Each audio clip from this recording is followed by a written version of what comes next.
nous sommes venus sur le terrain pour voir comment les scientifiques font leurs prélèvements pour détecter les microplastiques dans les fleuves et les rivières. L'idée, c'est de regarder la qualité des données. Donc là, aujourd'hui, observer les protocoles scientifiques, c'est très intéressant. Et puis, surtout, observer également le sujet des microplastiques, parce que la pollution plastique, dans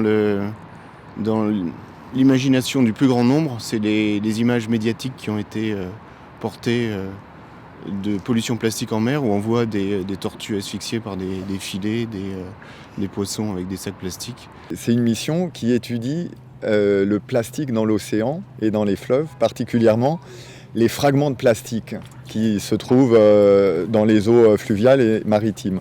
Et elle est née des missions précédentes qui étaient soit étudier le corail, soit étudier le plancton, soit étudier la banquise, un peu sur toutes les mers du globe, où on s'est rendu compte que partout où on allait, on trouvait du plastique. Avec la montée au temps, on a vu plein de microplastiques et de plastique en général qui venaient avec la marée. Quand tu vois plein de petits trucs qui flottent à la surface en général, il y a une bonne partie où c'est du plastique. Le courant dans le fleuve, c'est la marée descendante. Et ici, on a un contre-courant le long de la rive. Donc évidemment, ça concentre tout ce qui flotte. Vous avez vu beaucoup de choses ? Des petits bouts de polystyrène, oui, je pense que j'en ai vu. J'ai vu des colliers de plastique. Avec la marée, le vent, le courant, toutes les particules en suspension se trient. En fait, les courants marins font du tri. Là, il y a des morceaux de plastique, il y a un bout de plastique bleu, là, il y a je ne sais pas trop quoi en plastique noir. Faire ces mesures du microplastique, c'est quand même entièrement nouveau de faire ces choses-là.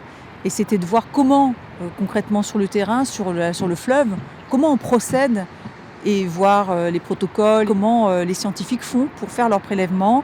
Et nous sommes très intéressés par les résultats qu'ils vont obtenir après.